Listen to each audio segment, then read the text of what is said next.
Hi, this is Heidi Cooper of TorahFamilyLiving.com.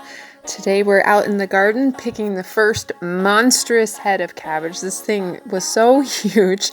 I was trying to cut it off with a pocket knife. Well, that wasn't working very well. This thing was so thick and huge. So I just pulled it up so you can see the roots there. And yeah, again, I was trying to trim things off, get the extra leaves out of the way to feed to the chickens, and look at that. Look at how huge that is. Wow. And I was really pleased inspecting it. We only had bug damage on just the outside leaves there. And then I did put some cornmeal on in the morning when the plants were still wet. And after that, we really didn't have any issues with cabbage worms. So I felt really good about that. We've had them eat entire heads in the past, so that was exciting. And here I go at it with a pocket knife again. My husband was teasing me that I was a weakling, and when he stopped the video to help me, he discovered, no, it was just the cabbage was that tough. We could not get through it at all. Not with that little knife, so yeah, he had fun teasing me.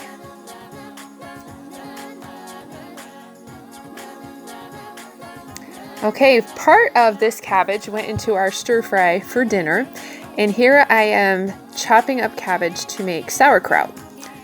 And it's a real simple recipe. I'm going to walk you through it in this video. Now, my sister has a fancy schmancy shredder that can do whole heads of cabbage. I do not have one, but I do have a trusty chef's knife that I use pretty much for everything. So there you see I got my nice long chef's knife. And when you're cutting cabbage up, you actually want to keep rotating it around to get the pieces. You'll see I keep turning the cabbage to be able to get a better angle to chop it. But it is easy, not super complicated to cut up a whole head of cabbage. You might get a little tired, but it can be done if you don't have a fancier piece of equipment for this. So see, you just keep going at it. I try to get at the most a 1/4 inch thick strips. And then I do leave them reasonably long because we like to put kraut on all kinds of foods. That's great on even hot dogs. So we want it big enough that it's not just falling off of everything. And if you leave them a bit longer like that, how you can see I've got it in the bowl there, it just works better. So there was a little bit of the cord that didn't get trimmed off. So again, you can see how I cut some, I rotate, get a better angle, go at it again until it gets all chopped. Chef's knife, a good chef's knife is one tool I cannot be without. I am not a fan of having all kinds of different pieces of equipment. I prefer to have just a few really good ones, and this is one of them.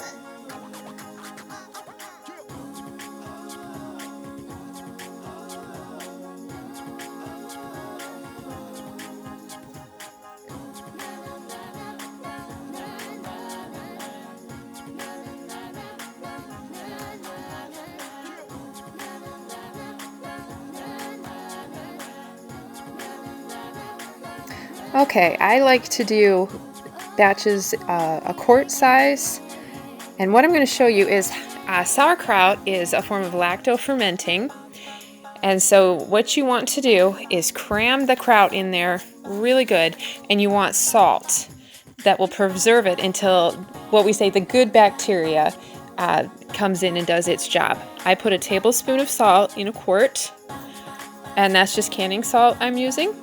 And what I'm going to do is actually sprinkle it in a little at a time as I'm adding cabbage into the jar. Again, that's a tablespoon for a quart. And I like doing the quart size.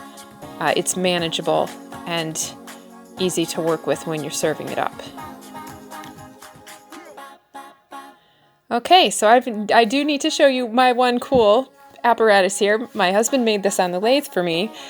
And you use it to pound the cabbage into the jar. And especially with kraut, you've got to pound it until it starts releasing juices and really packing in that jar. That's part of the secret to making a good kraut and getting it to preserve properly, is you want to pound it and get those juices to release. The salt helps draw some out, and then the pounding does the rest. So you see I add a little more salt, and then I add some more kraut and do some more pounding. Just be careful not to break your jar. I've seen someone do it, so just be careful.